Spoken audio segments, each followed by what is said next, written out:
Conventional medicine, the refrain for a long time was if you're not studying amyloid, you're not studying Alzheimer's. The research dollars got funneled into amyloid, amyloid, amyloid. It's not that amyloid isn't related to Alzheimer's. It's very much associated, but it's not causal. It's reactionary. When you go to centenarians who have perfect cognitive function or who have declining cognitive function, some of the ones with perfect cognitive function have amyloid buildup, and some of the ones with declined cognition who have been diagnosed with Alzheimer's don't have amyloid. As people are shifting away from the amyloid plaque hypothesis, this paper was published linking cognitive decline to amyloid plaques in mice, and it was used to justify a lot of funding. And unfortunately, it was based on junk science. We took them through a 6-month intervention, and 74% of them improved, or 17 of those 23 improved. We published this in the Journal of Alzheimer's Disease. Many people can take different paths to get to the same diagnosis of Alzheimer's. And so what we want to do is unwind that and pull the strings back, untangle what might have caused Alzheimer's for them. For somebody who is getting older and right now they're noticing some cognitive decline, they can't find their keys, they might misplace their phone more frequently than usual, they have brain fog, they're noticing things changing there, and they're wondering whether that's just normal brain changes as they age or something more sinister like Alzheimer's. How do they figure that out? Yeah, great question. So many people, what they feel when that starts to happen is anxiety, especially if they have experience with a loved one who suffered with dementia or Alzheimer's. They start to think, oh my God, I'm going in the direction that grandma or mom went in, and I'm on that path. This is so terrifying. And I've been told that there's nothing that the doctors can really do. And that was the case for mom or dad or whoever it was. And so they often get into anxiety and denial. And I think that this is such a disservice because there is so much that we can do for Alzheimer's and dementia. And those early stages, the pathology of Alzheimer's has actually been taking place for years, sometimes decades, before that first sign that our brain isn't working the way it used to. Now, in many cases, it's not Alzheimer's. And so it's definitely worth working with a provider. Don't be afraid of providers, especially the ones who have been trained by Dr. Bredesen, who are using this complex system science approach to dementia and Alzheimer's. For someone who is noticing that they're missing their keys, they can't remember those words, this is the time to intervene. What we see over and over again in my clinical practice is that it's much easier to change the trajectory of the disease state when we're earlier on in the disease process. So understanding the components of brain health, the things that can become out of balance that can lead to neurodegeneration over time. We want to understand what those are for us. Dr. Bredesen actually recommends doing a cognoscopy, right? Just the way we do a colonoscopy around 45, 50.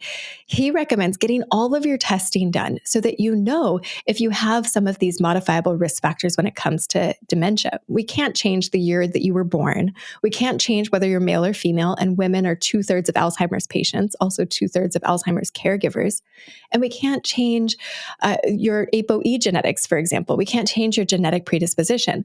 But there is so much that we can do to optimize cognitive function, no matter where you are on the spectrum. And I think that the first step outside of the lifestyle factors is testing to see what are the things that are within my control that I can do something about. Well, let's get into the specifics. Somebody that wants to have a cognoscopy done, at what age would you recommend? And then what does that testing include? Yeah, so if you have a family history of Alzheimer's, I recommend starting earlier.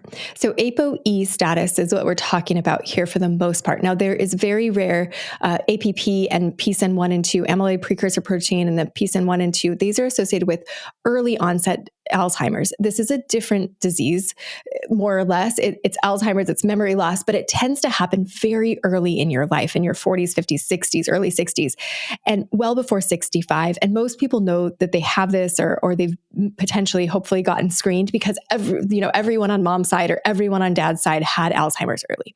So we're going to set that type of Alzheimer's aside, that early onset Alzheimer's, and we're going to talk about the late onset, which is after 65. ApoE is one of the genetics associated with that, or the primary one that we point to. And we get one ApoE copy from mom and one from dad. And it's either a 2, 3, or 4. Stay with me here. But the general population has a risk of developing Alzheimer's at 13%. So if we take everybody in the world, 13% of us will be diagnosed with Alzheimer's. Now, if you have one copy of ApoE4, which is the risky one, that risk goes from 13% to 30%. And if you have two copies of ApoE4, that risk goes to above 50%, well above 50%.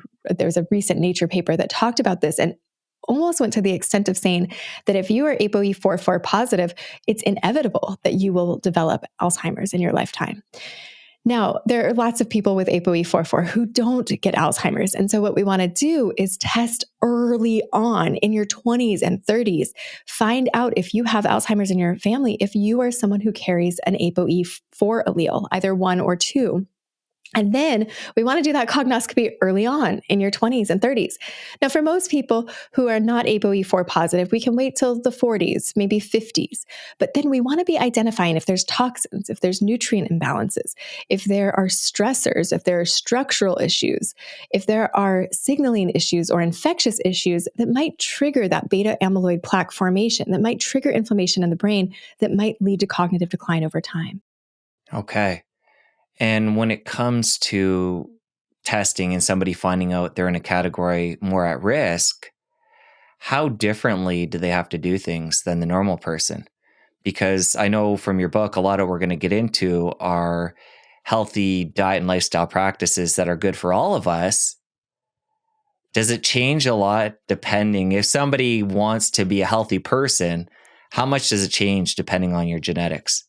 Yeah, so the research that we did in my office showed that even for people with measurable cognitive impairment, so we did a feasibility trial where over 6 months, we had people with measurable cognitive impairment. We took 23 participants with MoCA scores between 12 and 23. So a perfect MoCA score is 30, normal is 26 and above. These participants all had MoCA scores between 12 and 23. So as you get closer to 0, that indicates worse cognitive function. So over 6 months, we did this intensive intervention with them. We throw all of functional medicine at them, did the Bredesen protocol that included diet and lifestyle changes. And what we saw is that 17 of the 23, or 74% of them, improved. And we saw statistically significant differences in their memory, improvements in memory, overall composite cognition, and in MoCA scores, as well as significant improvements in their sleep and quality of life scores. So this was amazing. I was surprised to see that it worked that well. And what I noticed was that not everybody did everything, right? So these were participants where we threw everything at them, but not all of them got into ketosis, even the ones that got better. And so my recommendation is that if you're already struggling with cognitive decline, jump in, dive in, be in this fully, because we're asking for a miracle. We're asking for something that I was told was impossible. We're asking to reverse the process that leads to Alzheimer's. And if we're going to do that, it's going to take effort. And no, it won't be for everyone. It does require making significant behavioral and lifestyle changes. But if you're earlier on in the disease process, you can go waist up, right? You don't have to go in all the way. You can do a little bit more. We have the luxury of taking our time, because we're not begging for a miracle at this stage. We're really looking to optimize health, and we can layer these things on top of each other. I think of them as stacked interventions. We want to get the toxins out, and we want to get the nutrients up, and we want to treat the infections, and we want to optimize the sleep. This is really a multi-pronged, multimodal approach. And it can feel like a full-time job and a half. And so doing that, what I want to do, my goal with the book, with all of my work, is to make this more accessible, because it doesn't work unless you can implement. And so if we get overwhelmed and we just, or get into analysis paralysis, we don't start, we don't get the benefit. And the good news is all those factors you just mentioned, when we get in, whether it be for dementia prevention or treatment or otherwise, there's so much overlap that you're going to get for your overall health and improving your metabolic health. And if you do it early enough and you're preventing dementia, you're going to be preventing a lot of other chronic health issues at the same time. Or resolving them. So it's not like you're doing this for one little narrow lane. This is going to help you prevent chronic disease across the board. Right, exactly. I'm so glad you said that because it's something that we actually have to watch out for as providers in this space is that we'll get people on this plan and all of a sudden they need to back off their diabetes medication or they need to back off of their antihypertensives, even their antidepressants they don't need anymore. We've seen that over and over again at Marama, the residential care facility that we have where we do an immersive experience in this approach. And we have to really watch carefully and communicate with their doctors because all of a sudden their glucose is normalized and they don't need the metformin and they certainly don't need insulin. That can become dangerous. And I had a client just this week who I was chatting with. Her husband was diagnosed with dementia it was earlier. He was, I think, a MoCA score of 22 or 23. And this was 14 years ago, back in 2010. She got him on a ketogenic diet. His MoCA score went up to 27 and he has stayed there for 14 years. And he had diabetes at the time. So he resolved his diabetes. He went from needing insulin to taking, I think, 500 milligrams of metformin and has stayed on that. I think because of the life, the longevity benefits is why he decided to stay on it, not because he needed it for the diabetes. So they really transformed their health. And she was so sweet. She was just talking about how her kids would come home and be like, Mom, why don't you make the food you used to make? And she's like, nope, it's not good for any of us. I don't make that anymore. We're making brain healthy food in this house and metabolically healthy food and heart healthy food in this house. And it was exactly what you said. She helped her husband. She definitely had the reins here. She helped him to reduce his risk of multiple complex chronic diseases, diabetes and dementia. You mentioned metabolically healthy diet. Is that, if we were to talk about the root of this dementia prevention or reversal, is that the goal of all these interventions to get to the metabolic dysfunction and improve that? Well, it's certainly a big part of it. But, I think it's easy to want to say, okay, it's this one thing. But I reject that paradigm completely. It's not one thing. It's multiple things. And metabolism is one of them. But I'm a naturopath, right? Usually by the time somebody gets to my office, they don't have diabetes. They don't have an elevated A1C. They don't have elevated blood sugar. They know better than that. They've been working on that for a long time. But there's toxins. There's genetic risk. There's obstructive sleep apnea that's never been identified or treated. There's gingivitis, or there's old root canals, or there's mercury that they've been exposed to because they're eating fish and think it's healthy, but they are eating swordfish and it's full of mercury. And so I think, yes, the metabolic health is absolutely crucial to understand. Wearing a CGM, a continuous glucose monitor, was one of the most insightful things I've ever done personally, let alone for patients. So I think understanding our metabolism and, using different diets and experimenting with different diets. I recommend the ketogenic diet for cognitive function, but not forever. Going back and forth in and out of ketosis, I think, is what's best for most people and also what's practical. So, metabolism is a component, but not all of it. All right. Well, let's start from the top here. We've talked about a lot of the different interventions, including diet. Somebody coming to see you who has a decreased MoCA score and they want to start with what we're talking about here. Is diet the first step? You've talked about ketogenic diet a couple times. Would that be the first step to get our foundation here? Now, certainly if they're open to it, yes. Now, because it's one of those things, I feel like it almost does half of the lifting. It's such a profound difference. I mean, we have patients who have gone from not remembering their grandchildren's names to remembering them all without problems when they get into ketosis. The number of people who have told me about the profound differences, I can't count them anymore. And so it's certainly something to offer and to invite people to do. Now, it's not for everyone. Sometimes whatever household they're in, it's just not feasible, or they're resistant and we're worried about frailty or weight loss. So yes, what do we do to get started? We evaluate for the foundations of health, and diet is one of them. If we can get into ketosis, fantastic. If not, just reducing carbohydrates, particularly processed foods. I think those are the biggest culprits when it comes to complex chronic disease, just getting rid of the processed foods wherever we can. And then stress. Where are you finding meaning and purpose? Do you have a regular stress management practice, whether it's daily meditation or prayer or gratitude journaling, whatever it is for you? Do you have some sort of daily practice? Because we see that that is associated with better cognitive outcomes. And of course, depression, anxiety, many things. Also, are you isolated? Are you seeing your peers? Are you engaging with other people? Do you have meaningful relationships? So reducing or kind of finding purpose and meaning, and that stress management piece is foundational. And then exercise. Are you getting any movement at all? Are you getting aerobic exercise, strength training? Are you getting the dual task exercises that engage both cognitively and physically at the same time for that optimal cognitive performance? So diet, exercise, stress management, sleep. Are we concerned about sleep apnea? Are you getting enough sleep? Is it good quality sleep? All of these things are very foundational, and there's lots of different ways that we can jump in. But I recommend to patients and coaching clients, we go in two directions. We say, one, what's easy? So if there's something simple, like if you've already restricted carbohydrates and you are on the edge of getting into ketosis, let's just tip the scale and get you there. Or if you are going to church every Sunday, but you're mostly isolated the rest of the week, but hey, your neighbor is already going to that Bible study on Tuesdays and Thursdays, let's get you engaged. Let's get you more active in the community, with seeing more of your loved ones or your more of your peers. Peers are really important. We see that over and over again. It's not just, a lot of people say, oh, I see the doctor all the time. I'm going out all the time to see the doctor, like PT or OT. Like, that's not a peer group. That's not socializing. That's going to other people for your medical care. And that doesn't have the same effect on your brain.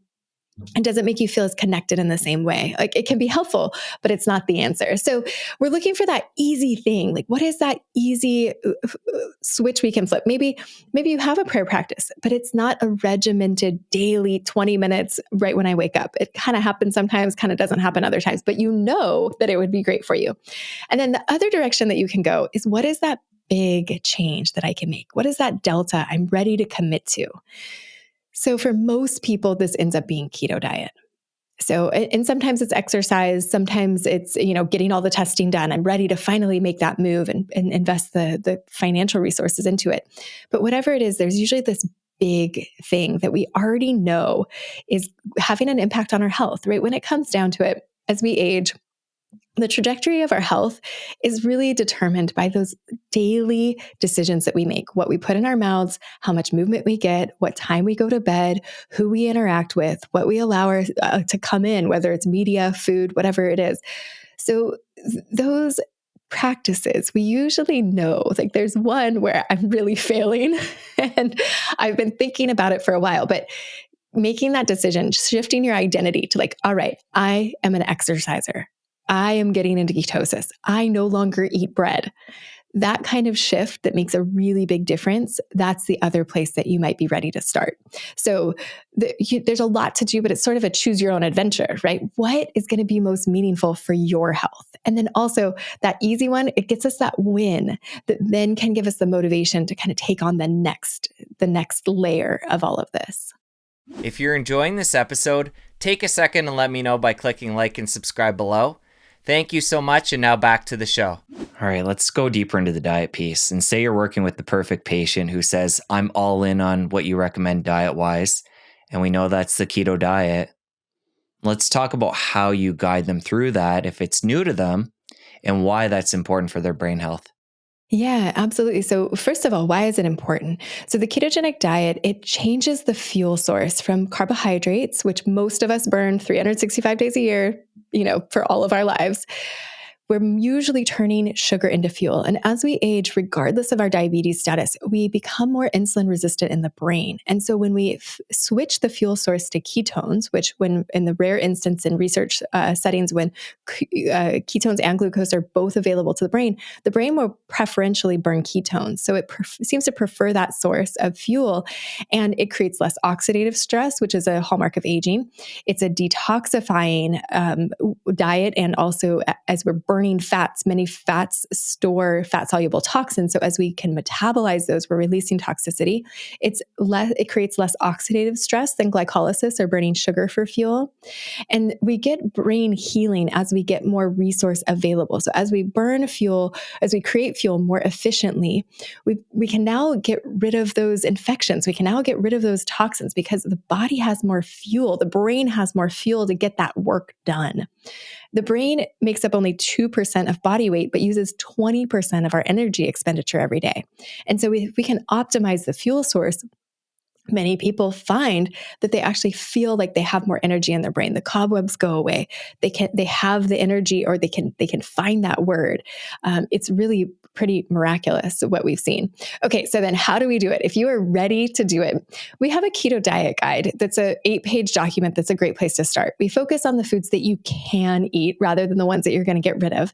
And this is lots and lots of veggies. So this is not a bacon and cheese diet, although you can have bacon and cheese on this diet.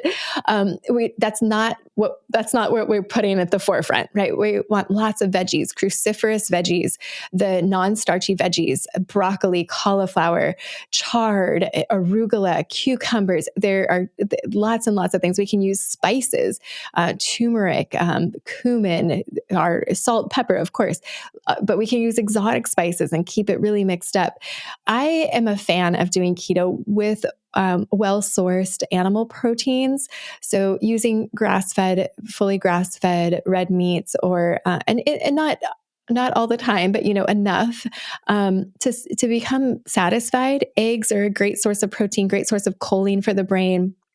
There's a lot we can do to maintain satisfaction on this diet. So it's not a calorie restricted diet. It's a carb restricted diet. And what's happening is that we're flipping that metabolic switch. And that usually takes about 72 hours. But having a continuous glucose monitor and a ketone meter can help us to understand our individual metabolism.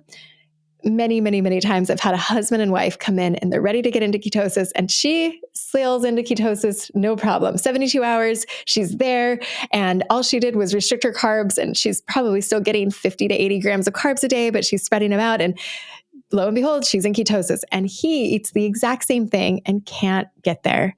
And this is where the ketone meters and the continuous glucose monitors come in very handy, because it's not just what we eat that affects our metabolism and our blood sugar. It's also the amount of stress we're under, how well we're sleeping, when we exercise. I've seen some people have blood glucose that goes up with exercise, and for other people it goes down. And so understanding our individual metabolism and what will help us get into ketosis is really helpful.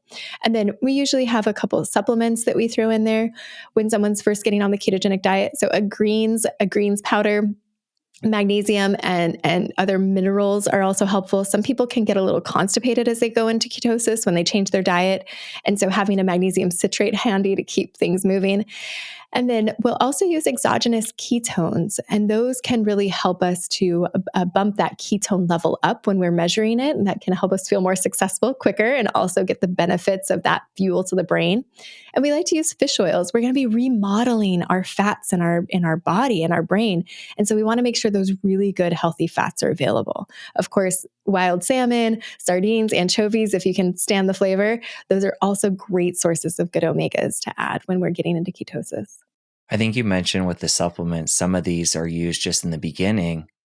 How does that end up, over time? What ones would you add in or let go of? Oh, yeah, great question. So when we have someone show up with cognitive decline, there's a handful of supplements that we use for almost everyone.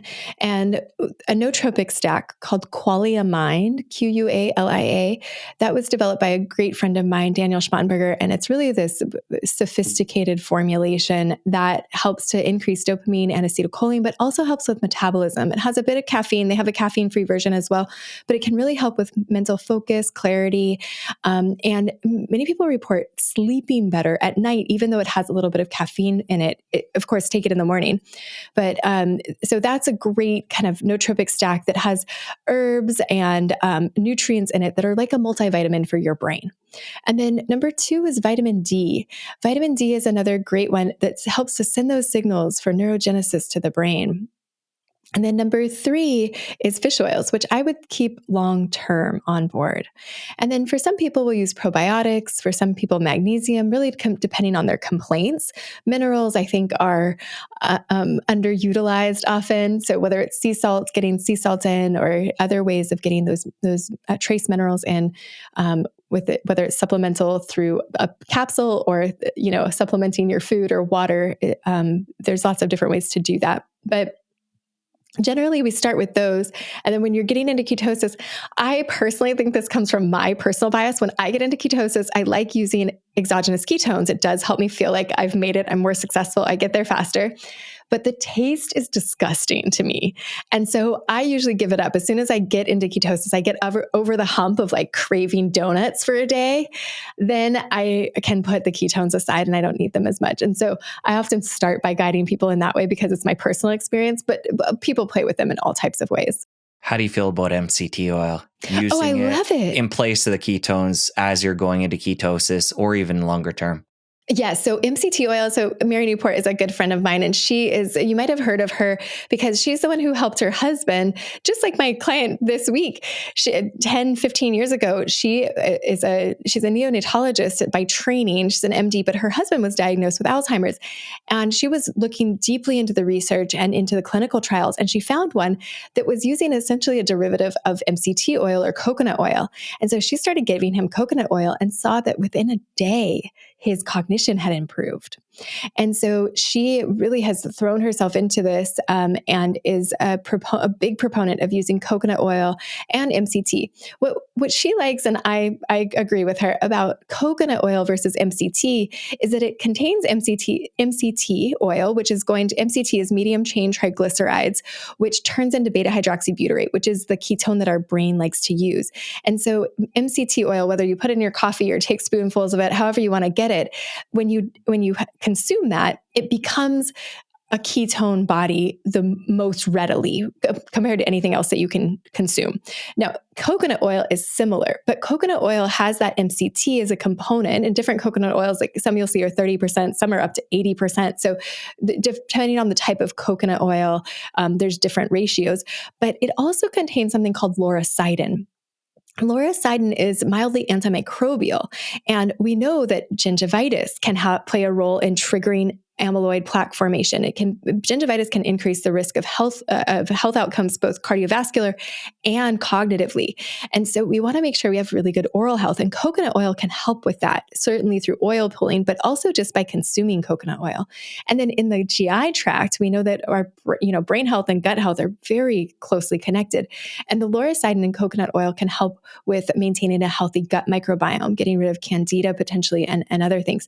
So, and with my naturopathic training, it's just anything that's less processed, I'm a fan of. So you can go in either direction, but that is a great place to start for many people. It's just adding a couple tablespoons of coconut oil. Now, do be careful because it can lead to disaster pants if you aren't careful. If you do a lot of coconut oil without working up to it, your gut might not be so thrilled with that. So go slowly, start with half a tablespoon or maybe up to 1 tablespoon, and then divide the dose throughout the day. But you can see noticeable cognitive differences just by doing that. All right. So ketosis is the baseline, ideally. Is there any room for coming out of ketosis? Absolutely. Or if somebody has cognitive decline, Alzheimer's, is it recommended they stay in it 24/7 or just in the beginning? Talk about flexibility there and then the long-term plan. Yeah, Jesse, so glad you asked because no one should stay in ketosis forever, just like we shouldn't be in glycolysis forever. So what you want to do is get that metabolic flexibility of going back and forth.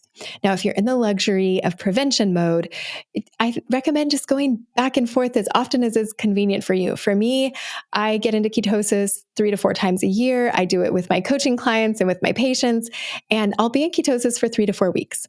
So 3 to 4 times a year for 3 to 4 weeks, depending on my travel schedule and what's coming up. And right, no one can be in ketosis forever, I don't think, not in this day and age. There's always a wedding or you're running through the airport and you got to grab something quickly. It's really challenging to stay in ketosis forever. I don't think it's practical, but I also don't think that it's particularly healthy. I think that we should go back and forth. Now, if you suffer with cognitive decline and you're thinking about this, or if a loved one does and you want to guide them towards this, I recommend getting into ketosis for 3 to 6 months to start. And then when you come out of ketosis, I recommend going towards maybe plant-based or maybe going towards paleo. What you don't want to do is go back to the cake and cookies and pasta and bread. You want to stay on a diet that eliminates processed foods. And That means usually adding seasonal fruits, maybe some starchy veggies, your beets and your carrots and your squashes that you've missed. And right now, cherries and peaches and nectarines and the rock fruits are starting to be in season. So enjoy those seasonally. But for someone with cognitive decline and a history of Alzheimer's or dementia or predisposition in that direction, even ApoE44, you could start in your 20s, spend more time in ketosis than you do out of it. So now, there isn't any research I can point to, but this is just how I guide my patients. Be practical. So don't plan to be in ketosis when you're in Italy, but when you get back and have a plan to get back into ketosis. I often actually do that myself. I was in Japan not long ago, and when I came back, I was like, all right, I'm going into ketosis. My fridge was empty. I was going to the store anyways, and I had been indulging in rice and mochi and all the good stuff. And so when I got back, I made an intentional plan. As soon as I got off the plane, I was going into ketosis. So sometimes that reset when we come back from travel, we just need to be intentional and mindful about it. It's really easy to eat a standard American diet. And so it's just coming back to it over and over again so that we get that benefit of metabolic flexibility. Okay. So as you share your personal experience, how you come in and out for different blocks of time, it gets me thinking about long-term benefits of having those pockets of time that you're in ketosis. So I'm assuming by the way you do that, there's some benefit that lasts when you break that ketosis.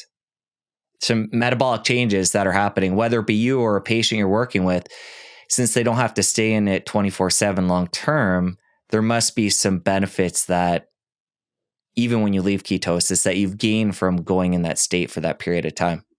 Yeah, I certainly hope so. I mean, many people experience weight loss if that's their goal.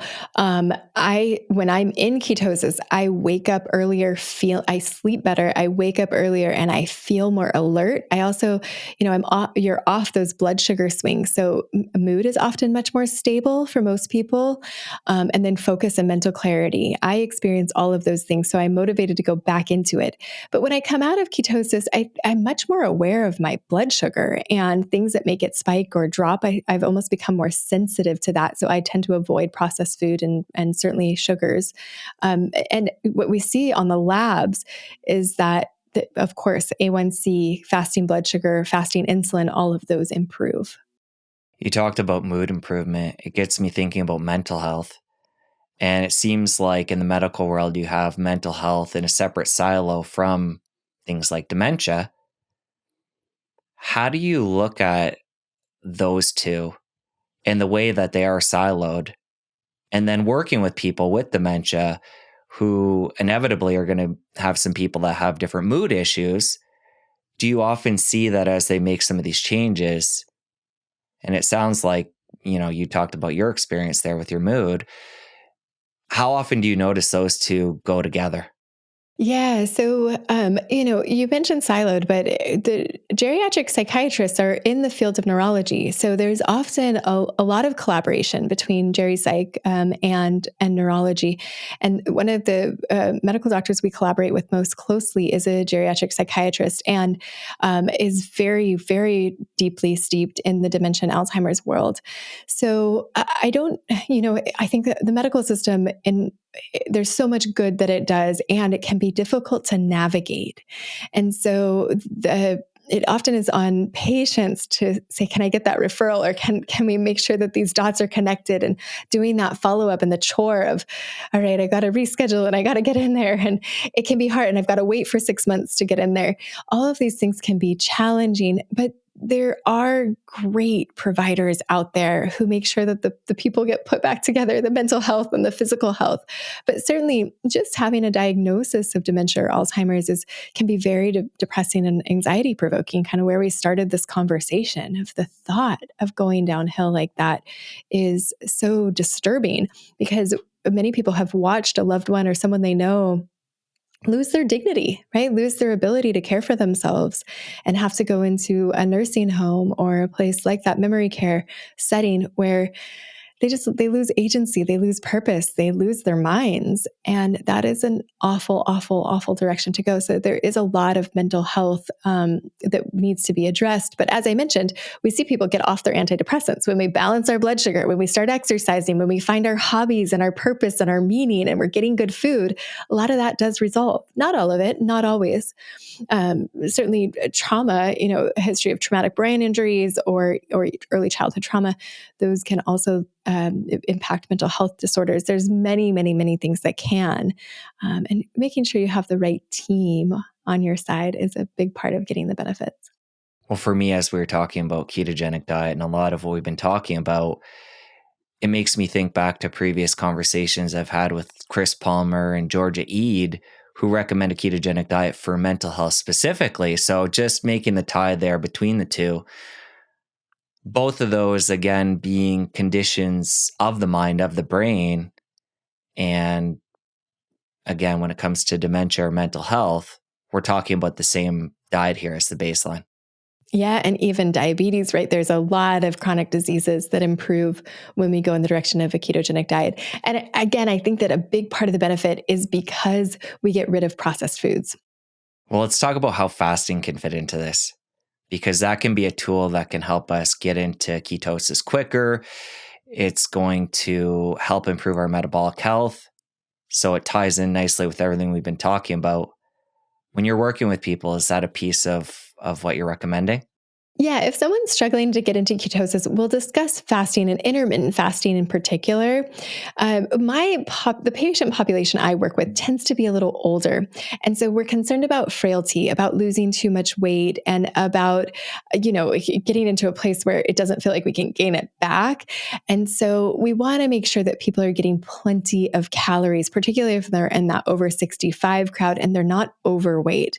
Now, keto is a great way to lose weight, as is intermittent fasting, and combined together, this can be really fantastic for metabolic health. But it's also fasting mimicking diets.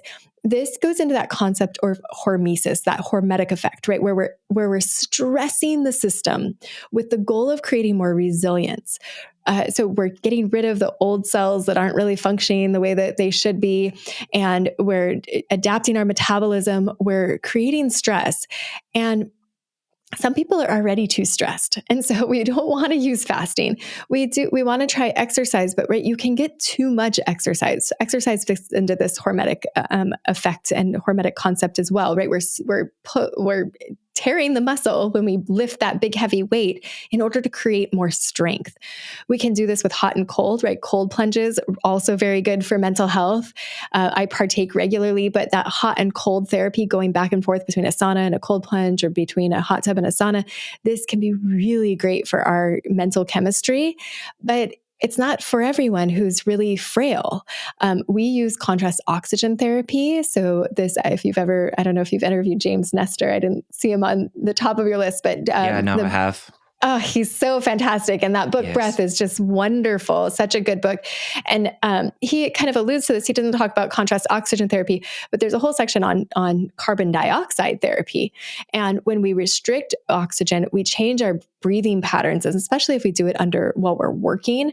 So hyperbarics have been used in Alzheimer's and dementia. And there's a study out of Israel. I think they actually did it in Florida, but it's in a hard chamber. It's in a big, hard chamber. And it's very different from the soft chambers that you'll often find in a chiropractor's office or something like that. And so I think hyperbarics, there's a space for them to be helpful. Exercising with oxygen therapy as well, those are better for a frail population. But if we're looking, at our age, I'm in my 40s, I can push myself. I can get that hormetic effect. And I highly recommend it.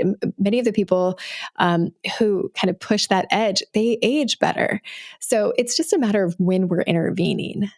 Got it. So depending on the patient, intermittent fasting could be part of the picture. For many of them, yes. But I just also want to caution, right? Not too much weight loss.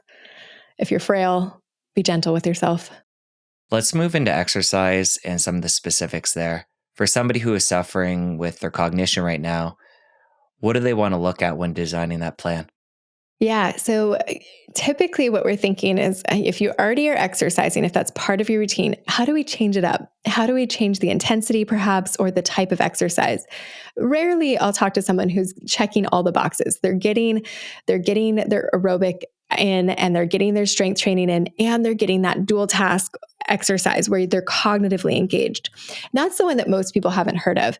But generally, what we want is, in the studies, you'll see anywhere from 150 to 300 minutes per week. So I just call it 200 minutes per week of moderate to vigorous exercise. And you can calculate this based on your max heart rate. Take 220 and subtract your age. That gives you your max heart rate. And for moderate to vigorous, you're basically between 50, probably above 50, up to 75, 80% of that maximum heart rate. So again, 220 minus your age, that gets you your max heart rate. And then you want to calculate 55 to 75 is sort of where you want to be for 200 minutes per week. So if you're wearing a monitor so that you know what your heart rate is, you can get really nerdy about this and measure it. But if not, just getting your breathless, getting out of breath, getting your heart rate up regularly. This isn't about the things that we do once in a while. This is about the things that we do all the time, regularly, on almost a daily basis. So the dual task, dual, DUAL, two. So what we're doing, combining cognitive with physical exercise. And this might be as simple as walking and talking. It might be going to a class, a Zumba class, or a aerobics class, or a yoga class, or a Pilates class, where you have to be paying attention to the instructor who's saying left arm up to your right knee. And you've got to cognitively be very present. You can't check out. Right now, if you've been to the same class for many years and you know what the instructor is going to say before they've said it, and you're checked out and thinking about your grocery list and your to-do list, that's not going to engage cognitively the way that you need to be.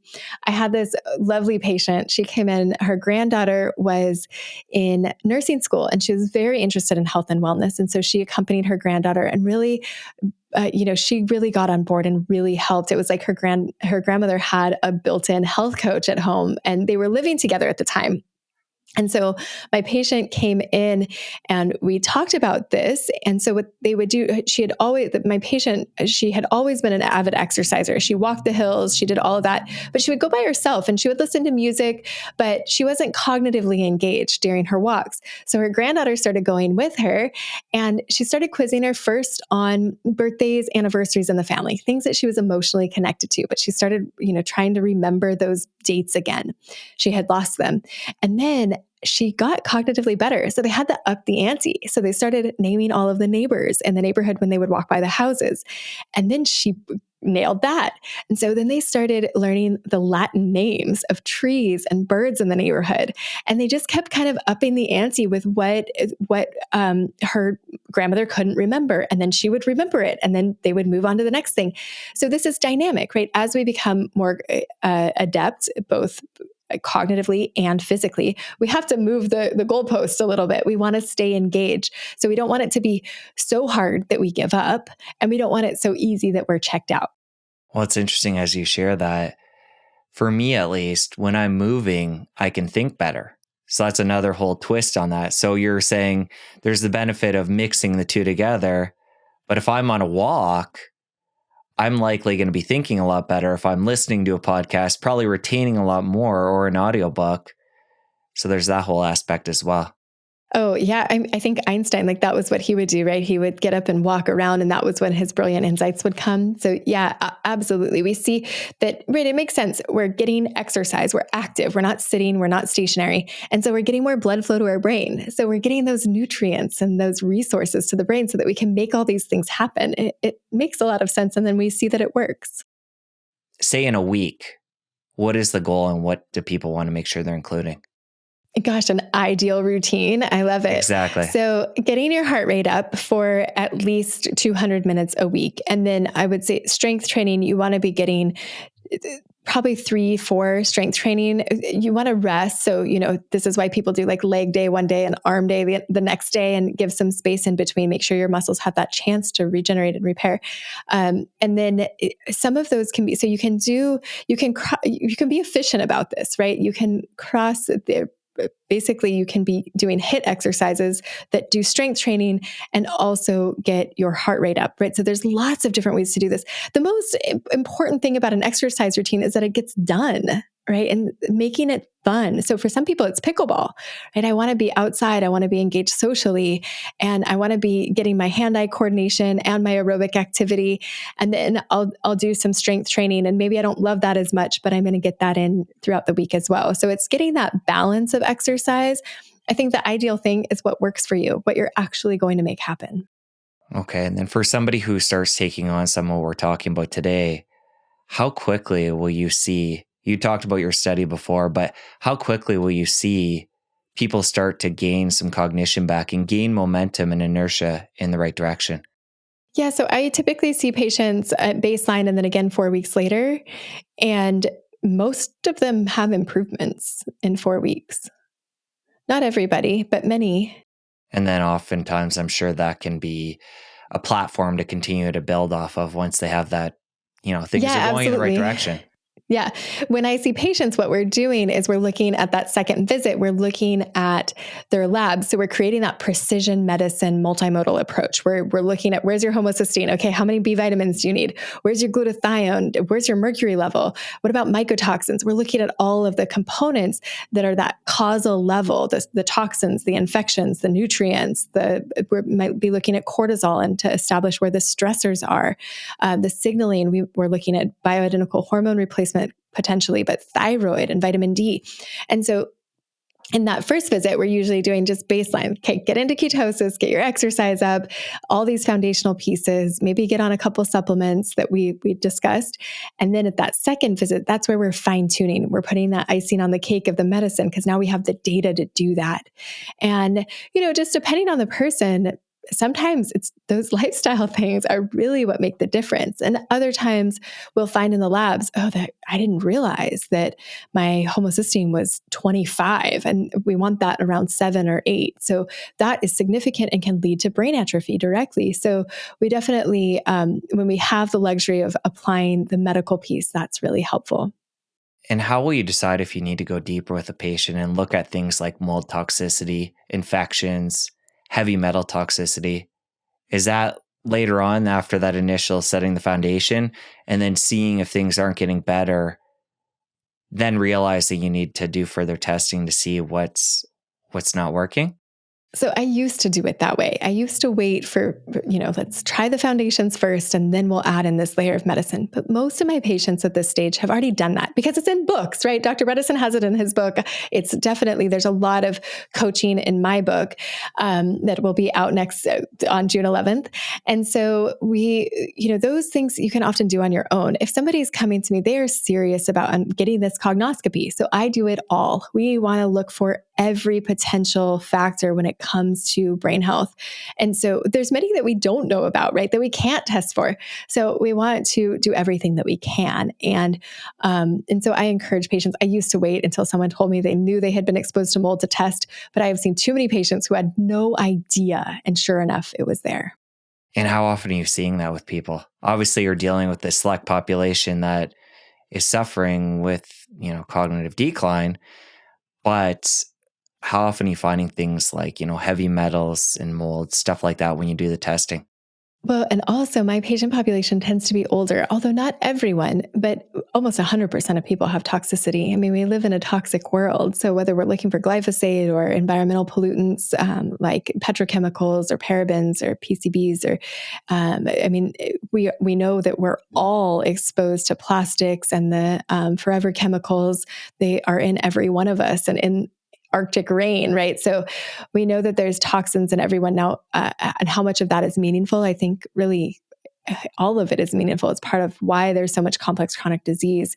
And so identifying it, doing the coaching around how to reduce our exposures to that, but finding the ones that are exceptionally significant and the ones especially where if we change our environment or we change our behavior, we can reduce that exposure. So like finding mold, some people won't realize that there's a leak or there's something significant going on currently that's creating an exposure that can be very detrimental. And for somebody that wants to go through their home when they start working with you and assess for different areas of toxicity, aside from mold, but, just making sure their air is clean and they're drinking clean water and chemicals within the house. What are some of the biggest things that you alert people to that they want to switch out? Yeah, well, actually, I recommend going to EWG. The Environmental Working Group has this great app called the Healthy Living app, and you can scan products, that UPC code, that universal product code, that barcode on the back of many products. You can scan it and see the rating from A to F. And it's not perfect, but I think they've done a really great job for the most part on identifying which products that you might be, putting on your skin or using to wash your hair, and might be contributing to your toxic burden. So I think that's a great place to start. When it comes to water, just looking, I think the EWG site also has a water comparison throughout the states. I'm in San Diego, and we have, I think it's the 9th worst water in all of the cities of the US. And we're at the end of the river. It's picked up agrochemicals, and there's military bases all around here, and that gets into the groundwater. So there's a ton of, and then we use chloramine instead of chlorine to get rid of the microbes. And chloramine doesn't evaporate; it doesn't come out easily, so it's harder to get out. So there's, for water, it can be such a chore. But findaspring.com is a good resource for finding good, clean spring water that's bottled at the source with fewer contaminants. I don't recommend using reverse osmosis water unless you are adding minerals back. Reverse osmosis is hard environmentally because it wastes so much water to create the RO water. And then also it takes all the minerals out. So just make sure if you are doing that, you add the minerals back.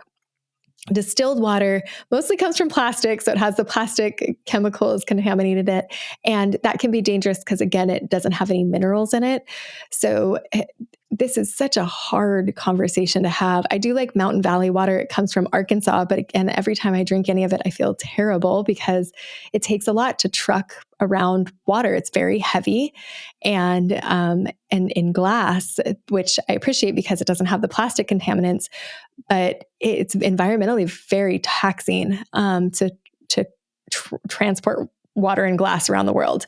So we're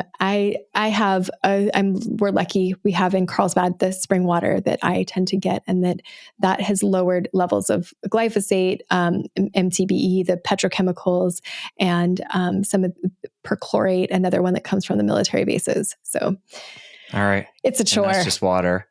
And Let's it's expensive. Move into air and talk about what you do to purify the air in your home.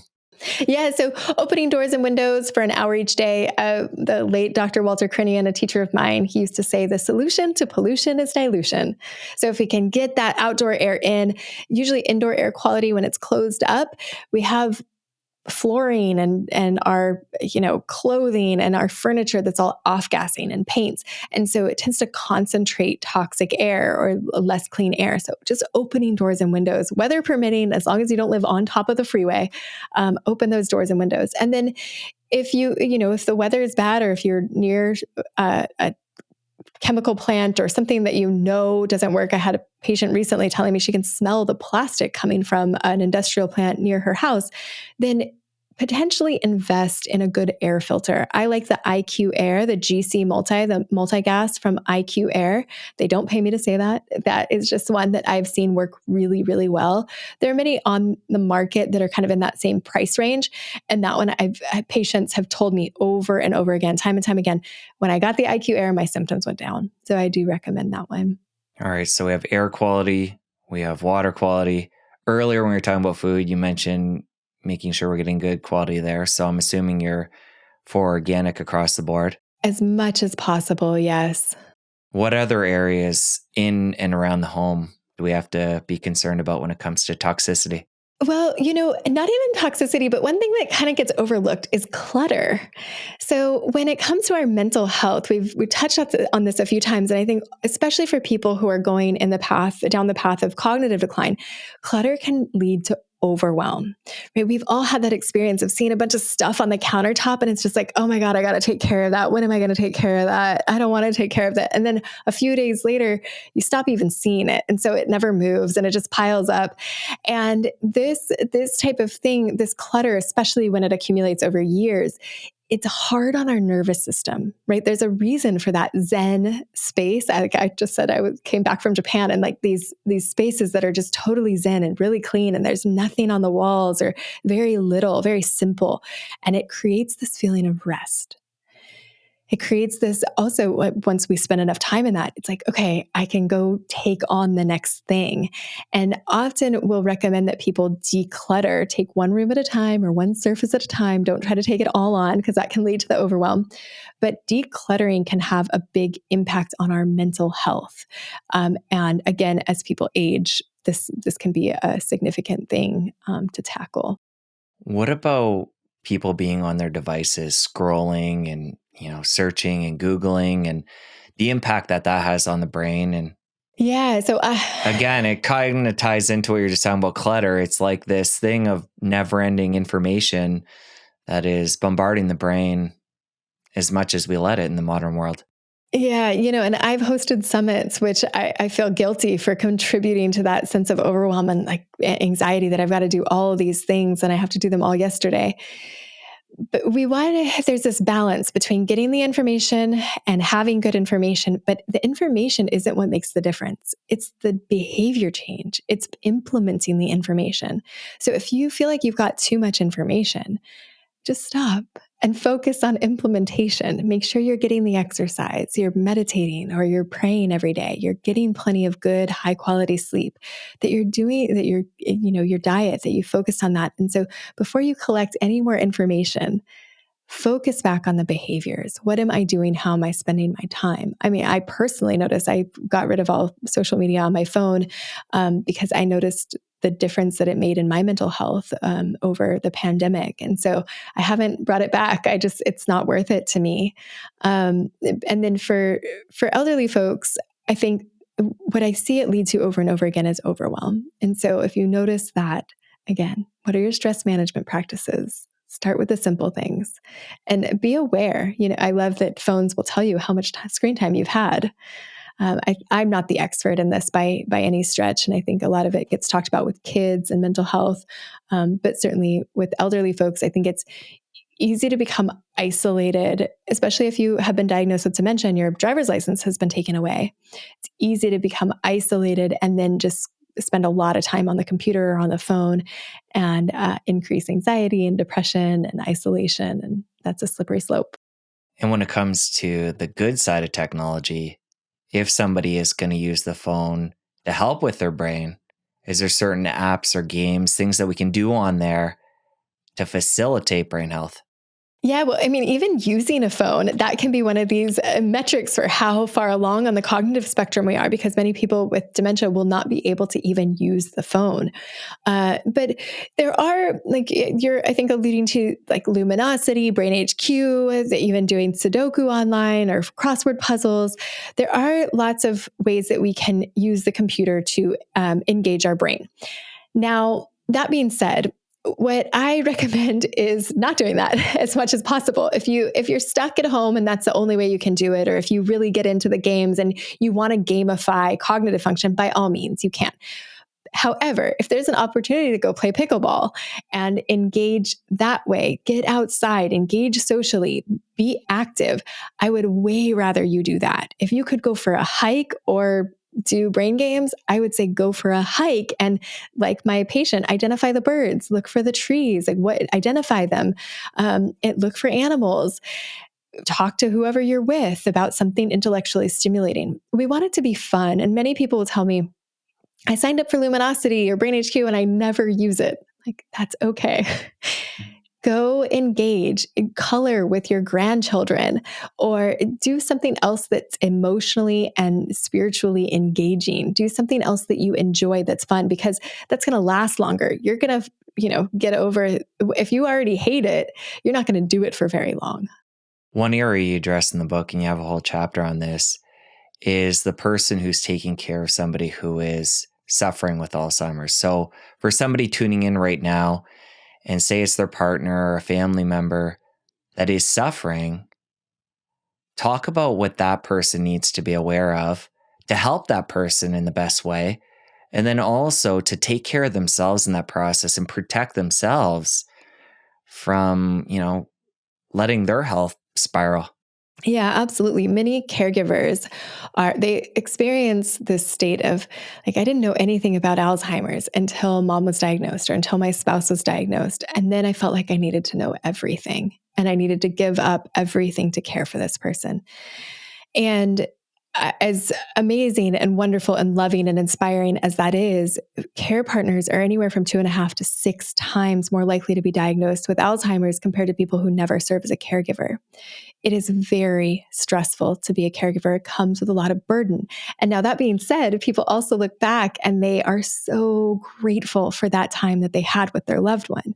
So it's a double-edged sword. And I think part of reducing the burden of caregiving, if you take nothing else away from our conversation today, if you're a caregiver, I highly recommend that you get at least 8 hours, one stretch of 8 hours to yourself. You don't go take care of grandkids. You don't go take care of somebody else. You take care of you. You make sure that you are getting the exercise, the diet, the hobbies, the engagement, the social, you're seeing your friends who don't talk about dementia, and you get that time for you. This is a way not only to take care of yourself, but you are going to take better care of your loved one, of your person. And so when we are sleep deprived and irritable and we're not getting exercise and we're not paying attention to what we're eating because we're constantly running to doctor's appointments and taking care of this person who demands our full-time attention, we're not going to be good at caregiving. And we're going to set ourselves up for complex chronic disease as we age. And who's going to take care of you, right? So doing this with your partner is what I recommend. Get on the diet with them. Get the sleep. Prioritize your sleep. If you're making a sleep study appointment for them, make one for yourself as well. And I know that it's challenging. I know that it takes time, it takes resources, it takes effort. But I've seen too many families where the caregiver is backed into a corner. They break a hip or they've got to run to the East Coast for something. And their loved one is left with a caregiver who doesn't know them, who is not, doesn't know what we're trying to do in terms of reversing and optimizing cognitive function. And so they get stuck in a position of desperation. And so I think the best way to avoid that is get help. This is not a one-person job. Get help before you think you need it. Well, I like this idea of if you're taking care of somebody and applying a lot of what we're talking about today, taking that on for yourself as well. I was going to go there and you did yourself. I can imagine a lot of times when you're working with people, the caregiver is going to up a lot of their diet and lifestyle habits along with the person suffering, and then their health is going to improve. Of course, you talked about the stress. There's that whole aspect as well. But there is, if you take this on as a team, if it's your partner in life, you can, up your game in a lot of areas as well. That's how we see it work best by far, is when the person who's caring for the loved one with dementia, they get into ketosis as well, right? If you have an apple or a cookie sitting on the countertop and you're allowed to eat it and they're not, it just doesn't create a healthy dynamic, right? So really, if you are there getting exercise, modeling it for them. Many people also ask, what if my mom doesn't want to do this? Or what if I'm battling my sister who doesn't believe that this will work or doesn't want to spend the money on it? And I think that's a good time as well to focus back on our own decisions. There's only so much we have control over. And that's in the book as well, just these ideas that families are dynamic and there's constraints, there's time constraints and financial constraints, and there's physical limitations to what people can do. And so just reminding yourself, there's no one right decision for everybody. Yes, we want everyone to know that there's things that you can do for your brain health. And if it feels impossible to force the caregivers at your dad's senior living environment to do this for him, focus on you. Get your exercise, get your good diet, prioritize your sleep, especially if you're genetically related. I'd imagine it could become really complicated where somebody has a really low MoCA score and they're not thinking clearly at that point, and you're trying to help implement a lot of this. And their resistance is partially because they can't fully comprehend what you're trying to do and where you're coming at this good intention and good information. I can see how two people could really butt heads because, it's not necessarily coming from a place of thinking clearly if the person's resisting. So it's funny that you say that because it's actually in the teens. It's in the middle stage where it's so hard. When people are really more severe, they're dependent on others to do everything for them anyways. So they are eating the food that's set in front of them. They are going to kind of do mostly what's asked because they're in that later stage. Not always. Sometimes people can be combative and aggressive and refuse. So that's not always the case, but often it is. In those later stages when they're fully dependent, you call the shots anyways.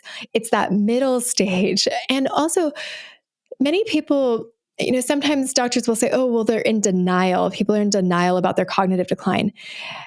I don't think that it's active denial. I think sometimes it's that self-awareness part of the brain that's affected by dementia and Alzheimer's. And it's always, I sort of do a little happy dance when someone's aware of their cognitive decline, because it means we're more likely to be successful because they're going to buy in. They know what's going on with them. And so they're going to want to do, not everybody, but if they show up in my office, typically they want to make the changes. They're willing to make the changes. They're going to participate in these exercises. They are going to be an active participant in their healthcare process. But you're absolutely right. There can be battles trying to get this done. And that's also dynamic, right? It can change. Sometimes people are on board at the beginning and they realize how much work it is, and then they don't want to do it anymore. And that's okay, right? Just for me, the crime is when people don't know that there's something that they can potentially do. I'd imagine a big piece of this too is having hope, because if somebody's been through the conventional system and had that hope slowly zapped away over years of, being on different drugs and following conventional treatments, it might be hard for them to get the motivation and see the hope in doing something different like we're talking about today.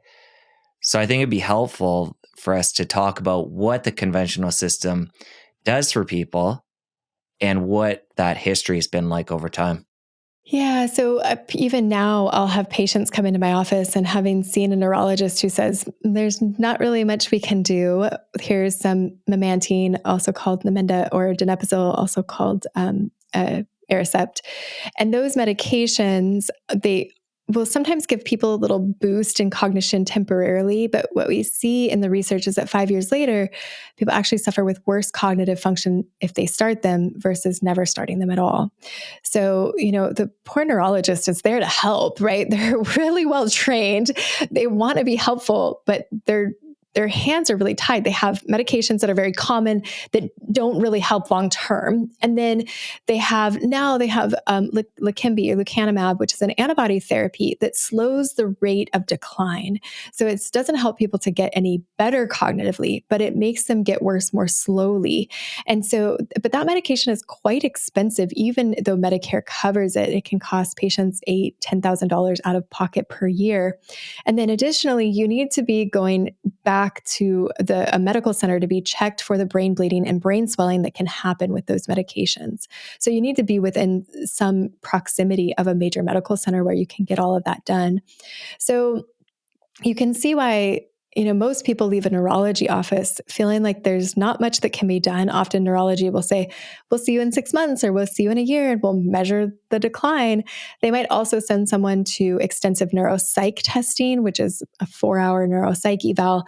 Can be very, very stressful for people. We tend to use a MoCA score, the Montreal Cognitive Assessment. This is a 30-point worksheet. It's a 1-page worksheet that can be done in 30 minutes, kind of depending on the cognitive impairment. But this is where you draw a clock, copy a cube, and identify zoo animals.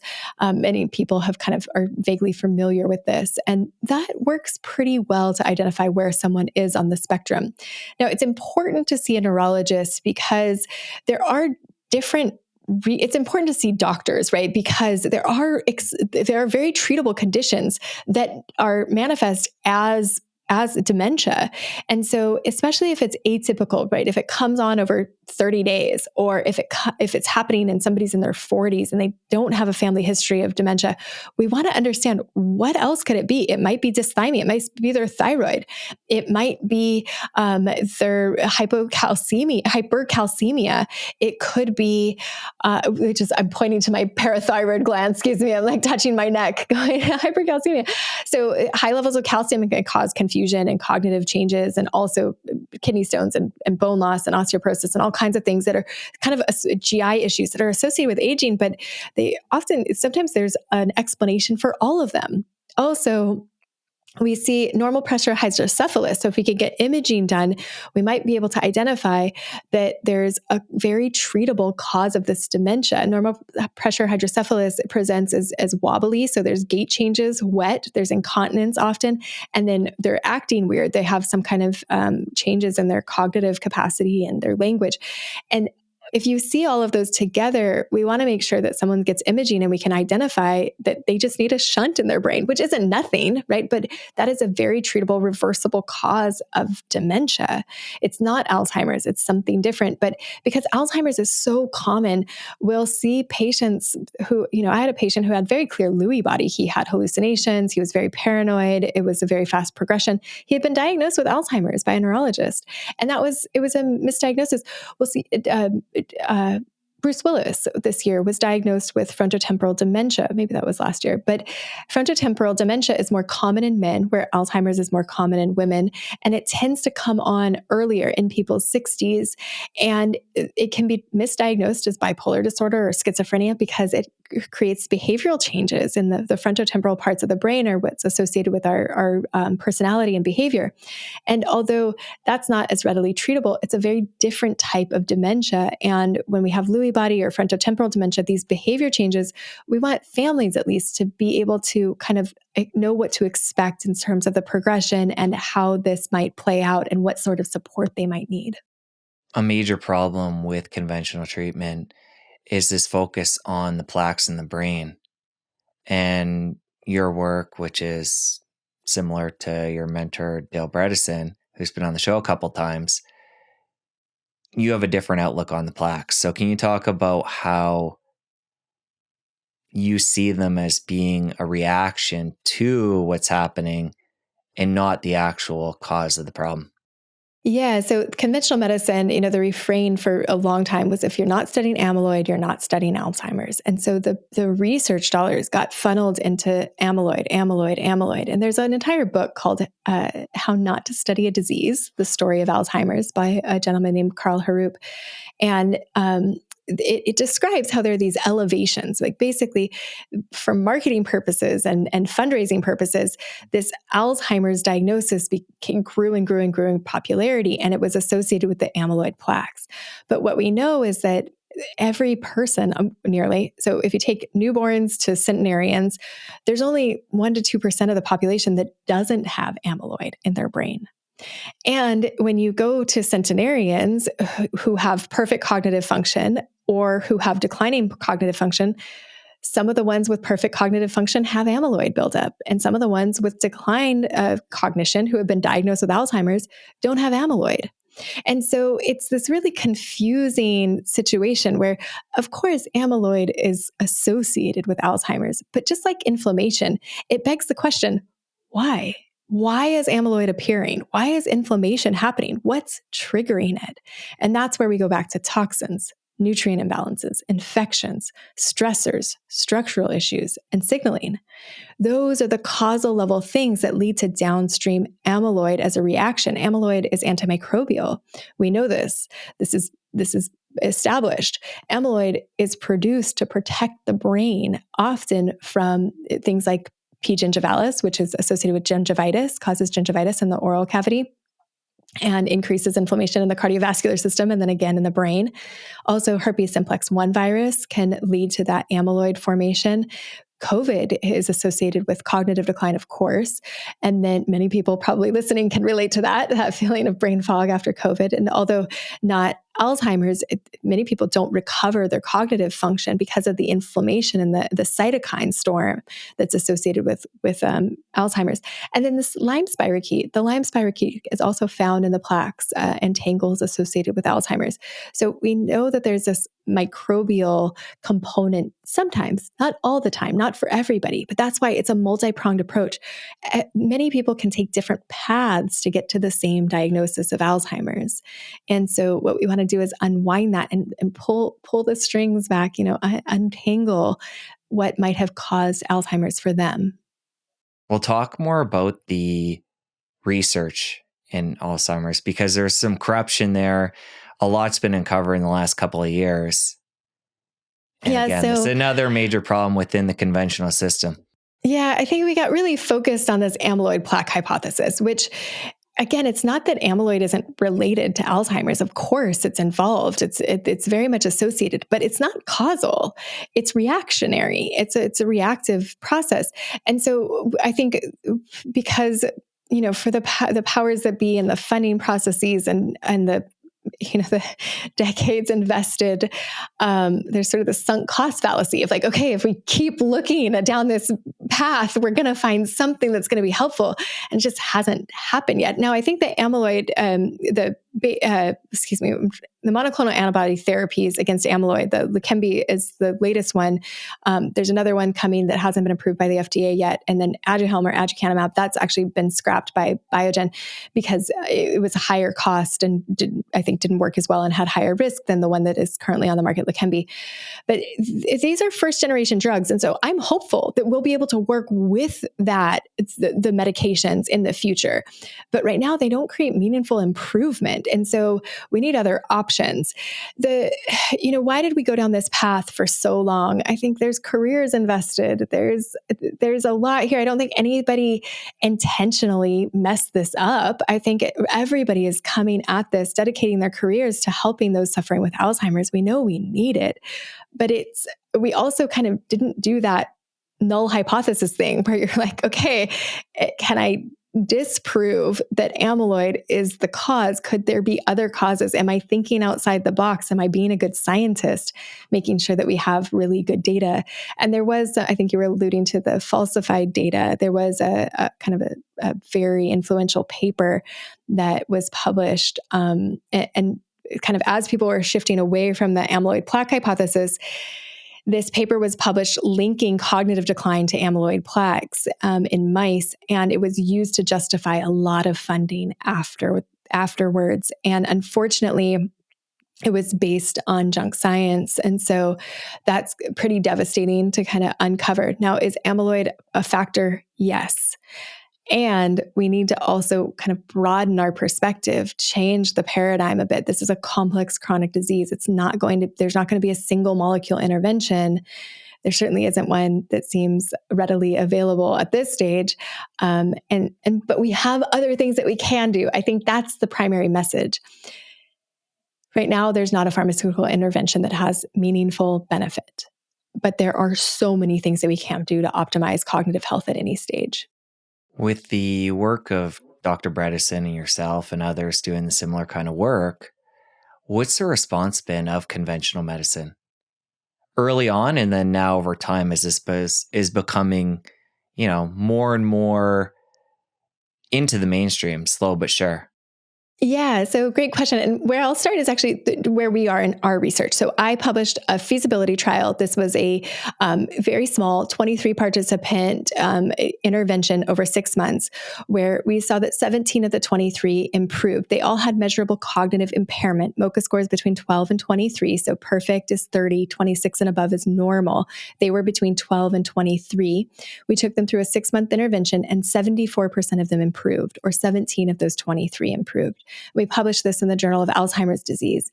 Now, it was not a randomized controlled trial. This was a feasibility study asking, can we do this in a cognitively declined population? And if so, do we get any meaningful impact? And the answer was yes. Now, Dr. Bredesen and his team, led by Kat Toops, they published a very similar study in the Journal of Alzheimer's Disease as well in July of 2023. They took 25 participants. They were not as cognitively declined. They had MoCA scores down to 19. Again, my group had 12 to 23. So they had impairment, but they were not as severe. And they had a 9-month intervention versus ours was 6 months.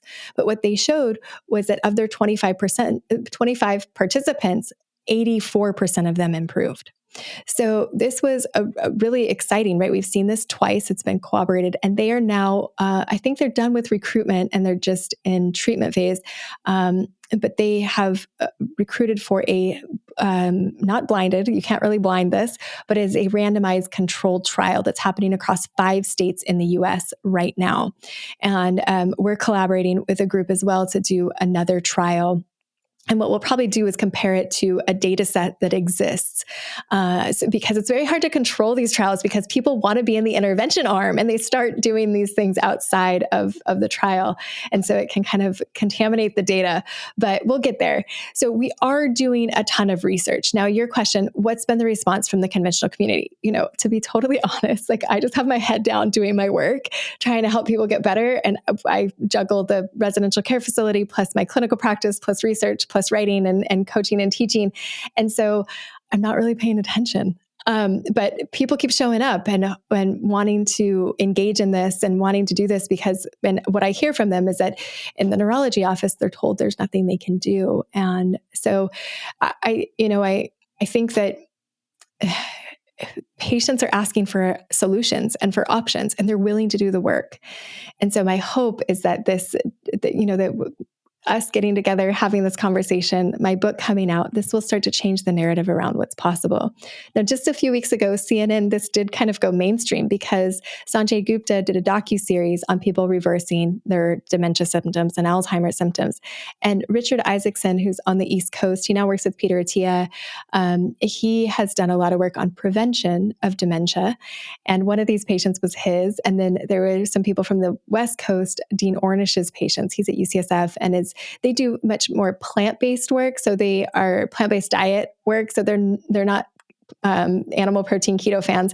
But I'm here to reassure you, we see people reverse their cognitive decline symptoms, reverse their diagnosed Alzheimer's sometimes with keto and using animal proteins in their diet. So you don't have to go vegan in order to get better. We've talked about quite a bit over the course of this conversation, different areas that people can have hope and have control over when it comes to their brain. What other major areas have we not discussed that need to be part of this conversation? Yeah, great question. Sleep is just one of those ones that I want to double click on because I've had a couple of patients over the past year who have single digit MoCA scores, a MoCA score of 8. Both of these ladies came in with MoCA scores of 8, and within a matter of months, they had nearly doubled them to 15, 1 to 13, and then her next one was 15, and then the other one directly over 10 months got to 15.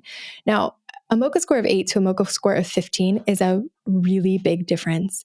It's a difference between, being able to dress yourself, cook for yourself, and not, going in the direction of losing dignity, even the ability to go to the bathroom on your own.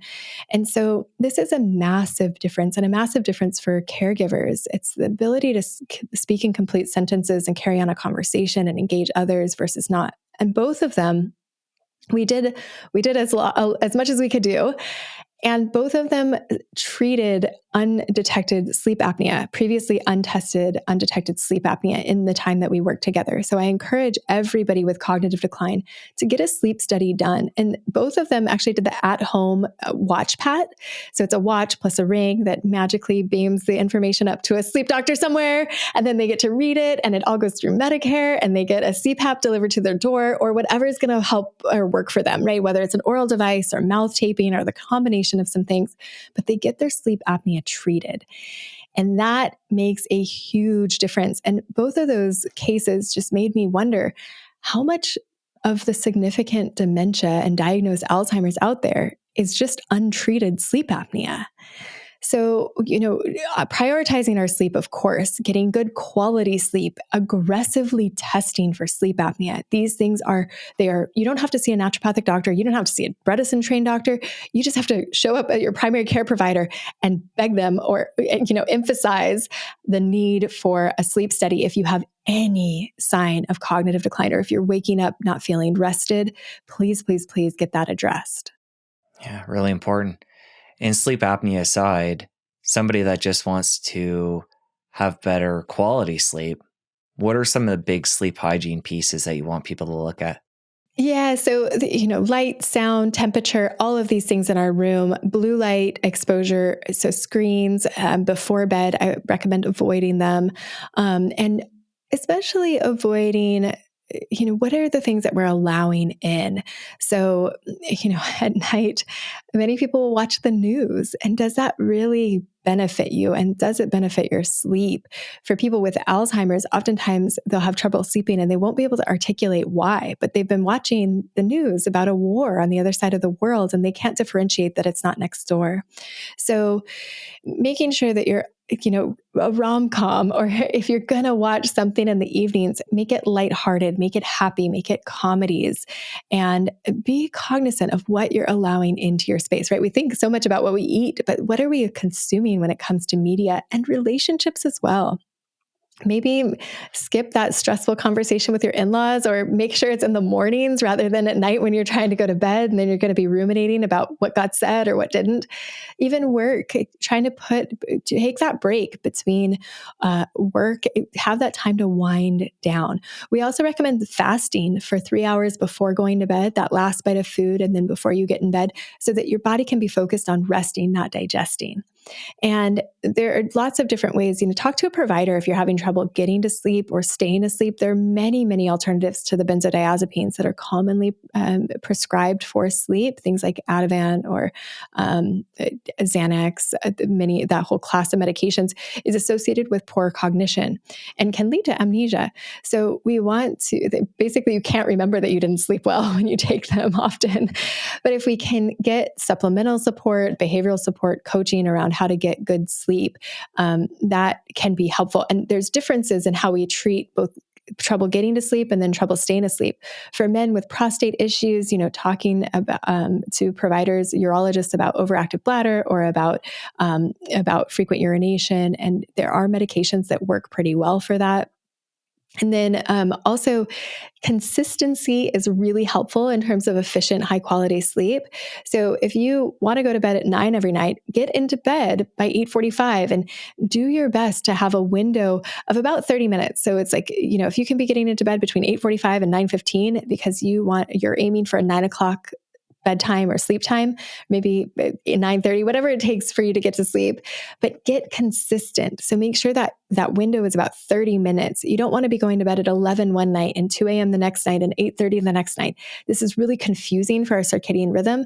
And so the more consistency you can create, the more efficient and the higher quality sleep you'll get.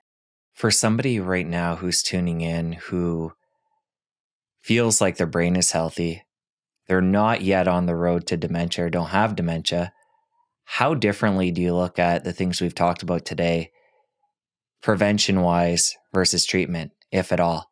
Yeah, I think my friend Kara Fitzgerald, you probably interviewed her as well. She wrote a book called Younger You, and we were joking because our information is not all that different, right? Really, this is a healthy aging strategy. And of course, the conversation is around brain health and risk for Alzheimer's. However, these are things that I do for myself, and I don't have genetic risk for dementia. I don't have cognitive decline yet, I hope. But I'm still doing these things for my own brain health because it's common sense, just uncommon practice, right? This is what our brain and bodies want. They want good food, enough sleep. They want purpose and meaning. They want to we're built to move. We're built to engage physically and cognitively and to be social creatures. And so this is really about going back to how we're designed and optimizing our lives, how we spend our time, what we consume, so that we can get these better outcomes as we age, whether it's cognitively or, like we mentioned, metabolically or functionally, physically. Coming back to how we opened, I mentioned the fact that normal brain decline as we age, comparing that to dementia.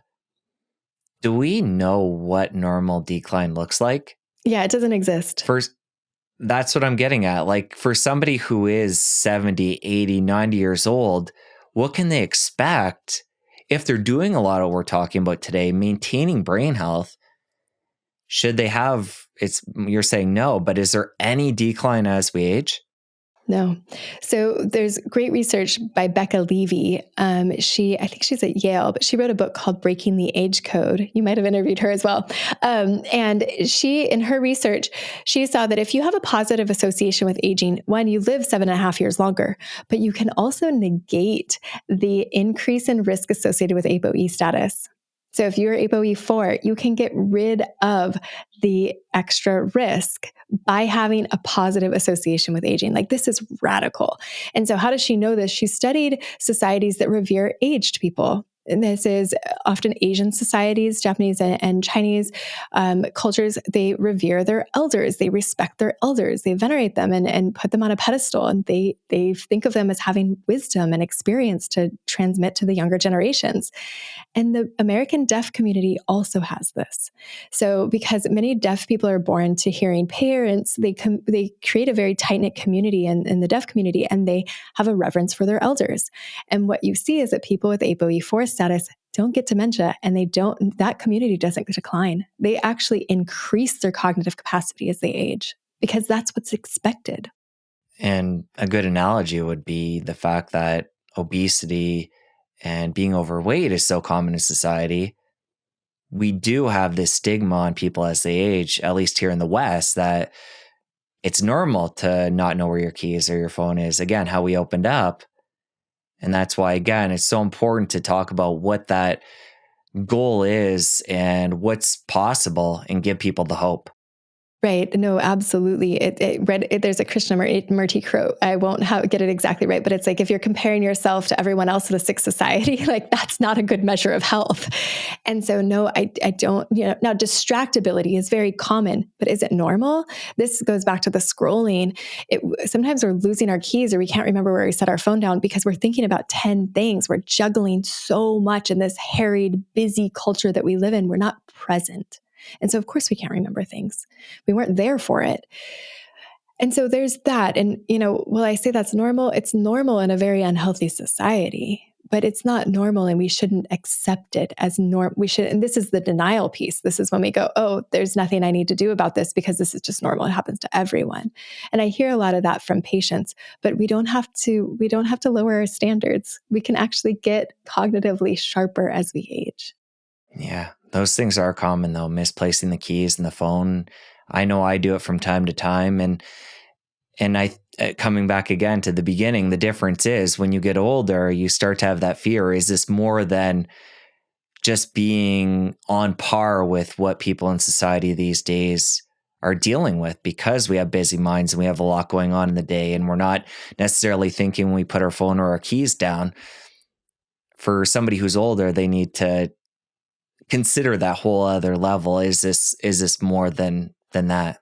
Yeah, absolutely. And, start with the foundational lifestyle things. And if that doesn't do it, if that doesn't get your brain back to where you feel like it was previously, do the testing. There's lots of options. All right, Heather, really enjoyed the conversation. We're going to link up the new book, your social media, your website, everything in the show notes. Thank you. Jesse, it's been such a privilege to be here. Thank you for having me.